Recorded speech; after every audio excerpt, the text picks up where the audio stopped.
So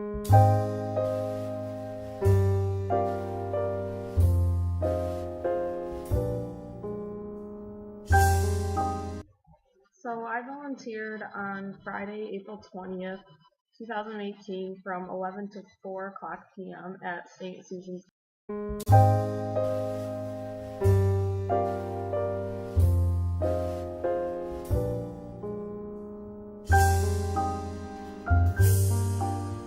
I was really drawn to volunteer at St. Susan's Soup Kitchen because I've lived in Jamestown for quite a while and it is an impoverished community with many food deserts.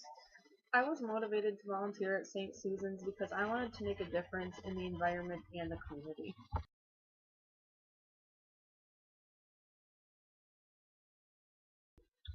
That being said, I think it's extremely important that we get more support from volunteers, not only in the Jamestown community, but in all communities.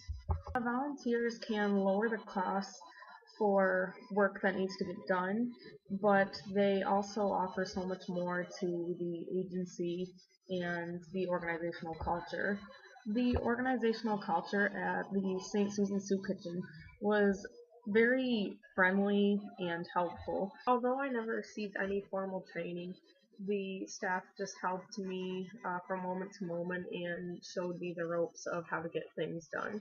That being said, the boundaries were very permeable and the hierarchy was rather flattened. In that, the volunteer staff was diverse, and I was very impressed that people with developmental disabilities were volunteering. It was really nice to see the manager adopt a servant leadership in which she was helping the frontline workers. And it was also nice to see the volunteers were being recognized for the work that they did. It was cool to see things such as Volunteer of the Month. It was. I also believe that productivity was high because there are many observable artifacts that you can see throughout the building. There's many crosses and signs of Jesus Christ throughout the building, all of which anchors the frontline workers together into a shared mission for what they want to accomplish.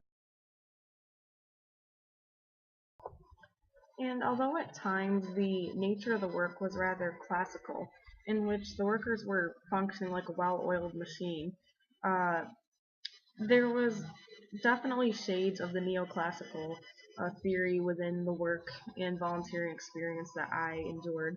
At times I was on the food line serving food, and there was a very specific way that you serve the food, and there's a very specific way that you carry trays back and forth. And in doing that, I found that there was definitely a mix of classical and neoclassical theories that could be understood within the agency.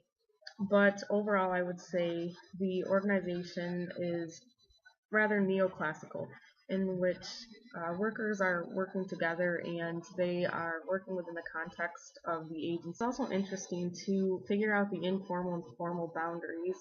The formal boundaries were that women had to wear hairnets and you always had to have gloves on and an apron.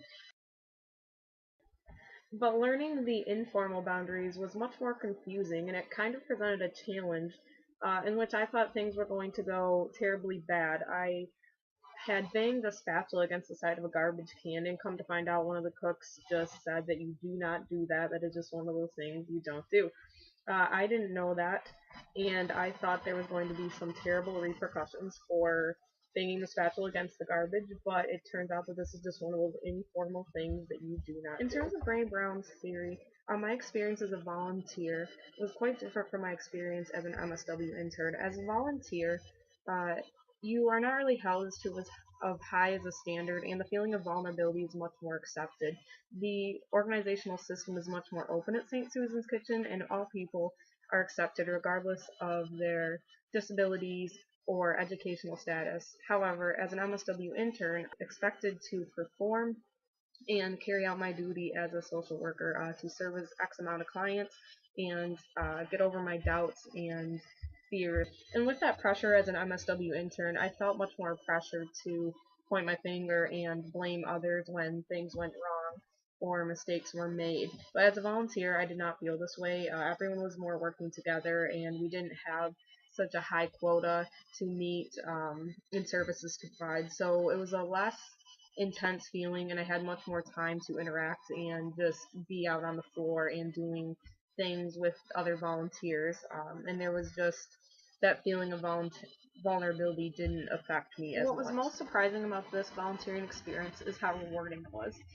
When I first went into this assignment, I was thinking it was just going to be a dread and bothersome, but I really enjoyed it. I loved being down with my community members and helping and giving back to the community, so it was really surprising what a great experience this was. Let me just say that every 9/11, obviously we remember those that we lost on that tragic day, but we also remember the incredible outpouring of neighbors helping neighbors, all Americans looking out for each other. And so what we've been trying to do is to make sure that we're providing an opportunity to highlight these amazing volunteers here and wonderful organizations like this one that are helping kids in need, and helping to provide meals to folks who really need them, and helping to keep our community strong. And so I just want to say to all the volunteers how proud we are of you, and I want to make sure that we encourage everybody out there, look for a way to volunteer in your own community.